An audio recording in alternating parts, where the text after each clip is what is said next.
سوال پیدا ہوتا ہے کہ رزق تو متعین ہے، وہ متعین کہاں ہے؟ لوح محفوظ میں اللہ نے کہا کہ کتاب مبین میں کلیئر رجسٹر میں ہر چیز ہم نے لکھ دی ہے۔ اللہ کہتے ہیں کہ کوئی بھی مخلوق اس دنیا پر نہیں چلتی، لیکن ایک ہے اس کا رزق اللہ نے لکھا ہوا ہے۔ کہاں؟ کتاب مبین کلیئر رجسٹر میں۔ وہ کیا ہے؟ لوح محفوظ میں۔ لوح محفوظ کیا ہے؟ میکرو لیول کی تقدیر۔ مائکرو اور میکرو کو سمجھ لیں۔ میکرو لیول کی تقدیر یعنی اللہ کا کامل علم۔ لوح محفوظ کیا؟ اللہ کا کامل علم ہے۔ اللہ نے پین کو بنایا سب سے پہلے، اور پین نے کہا کہ اللہ نے کہا لکھ دو۔ پین نے کہا کیا لکھوں میرے رب؟ اللہ نے کہا جو کچھ ہونے والا ہے اے ٹو زی، جب سے بگننگ ہے، بگننگ ٹل اینڈ لکھ دو۔ پین نے اللہ کے نالج کے بیسس پہ لکھ دیا۔ لوح محفوظ جو کہ کتاب مبین ہے یا ام الکتاب ہے یا اسے بہت سے اس کے نام ہے، تو وہاں پر یہ بھی لکھا ہوا ہے کہ اس بندے کی مائکرو تقدیر جسے ہم کہتے ہیں، جو پہلے آسمان کے لیول پہ فرشتے بیٹھے ہیں وہ لکھتے ہیں۔ اللہ کے نبی صلی اللہ علیہ وسلم نے ان کو لکھتے سنا، کہا کہ جب میں جا رہا تھا معراج پہ تو مجھے پینز کی آوازیں آ رہی تھی، وہ لکھ رہے ہیں، وہ ہر وقت بزی ہیں۔ ان کو انسٹرکشن 7ویں آسمان سے آتی ہیں، یہ لکھ دو، اب یہ لکھ دو۔ لیلۃ القدر کی رات جو ہے ان کو بتایا جاتا ہے یہ چیز چینج کرو، یہ ایڈیٹنگ کرو، یہ بندہ یہ دعا کر رہا ہے، نیک عمل کر رہا ہے، ڈیلی بھی وہ بزی ہیں، ڈیلی ڈکری بھی ہوتی ہے، ہمارے اعمال پہ ڈیپینڈنٹ ہے۔ مثال کے طور پہ ہمیں آج ایک چیز ملنی تھی، ہمارے کسی گناہ کی وجہ سے رک جاتی ہے، اس کو کہتے ہیں تقدیر، اس کو کہتے ہیں کہ وہ چیز آپ کو گناہ کی وجہ سے نہیں ملی۔ یہ ہے گھٹنا کہ اللہ کہتے ہیں نا، اللہ جس کا چاہتا ہے رزق کشادہ کرتا ہے، جس کا چاہتا ہے گھٹاتا ہے۔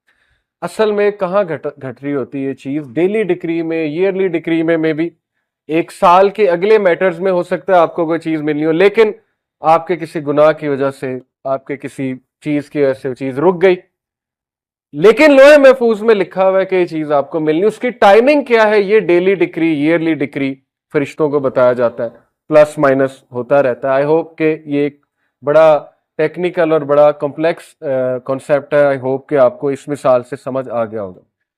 تو اس میں کوئی کنفیوز ہونے والی بات نہیں، لوح محفوظ اللہ کا کامل علم ہے۔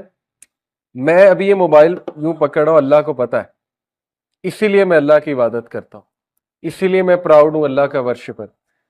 دیکھیں آج میں آپ کو کہوں کہ ایک ایسی ہستی ہے جس کو آپ کا سب پتہ ہے، اے ٹو زی، آپ کا جو آپ نے کرنا ہے، ابھی آپ نے یہاں سے چل کے آ جانا ہے، وہ بھی اس کو پتہ ہے۔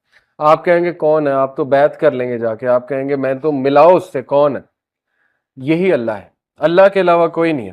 غیب کا علم اللہ کے علاوہ کسی کو نہیں ہے، خزانوں کا علم اللہ کے علاوہ میری فیٹ اللہ کو پتہ ہے، اور میں اس پہ پراؤڈ ہوں۔ اس میں کوئی چیلنج کرنے کی ضرورت نہیں ہے کہ یہ کیا، یعنی اللہ کو پتہ ہے کوئی کچھ لوگ کہتے ہیں جی کہ اچھا اللہ کو پتہ ہے کہ آپ جہنمی ہیں یا فلانا جہنمی، تو پھر میرا کیا قصور ہے؟ نہیں، ایسے ہم نے نہیں کرنا۔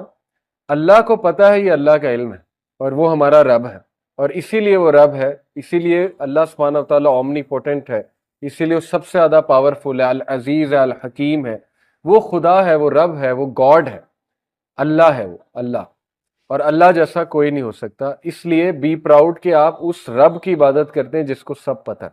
اس لیے ہم اس سے رہنمائی طلب کرتے ہیں کہ اللہ آپ کو پتہ ہے میں نے کل کیا کرنا ہے، مجھے نہیں پتا، لہٰذا میرا کل بھی اچھا کر دیں۔ صحابہ ایسی دعائیں کیا کرتے تھے۔ حضرت عمر کہتے تھے کہ اللہ اگر آپ نے مجھے ریچڈ لکھا ہے، بدقسمت لکھا ہے، تو مجھے خوش قسمتوں میں شامل کر لیں، مجھے بلیسڈ بنا دیں۔ یہ دعا کتنی پسند آئی ہوگی اللہ کو۔ اس میں اکنالجمنٹ بھی ہے کہ اللہ میں تیرے کامل علم کی اکنالجمنٹ کر رہا ہوں کہ تجھے سب پتہ ہے، لیکن ریکویسٹ بھی کر رہے ہیں۔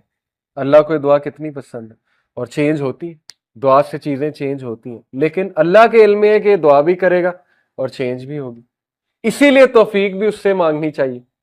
یہ اس لیول کے کانسیپٹس ہیں کہ اگر ہماری نوجوان نسل اس کو سمجھ لیں تو اللہ سے وہ تعلق بنے گا کہ آپ سوچ بھی نہیں سکتے۔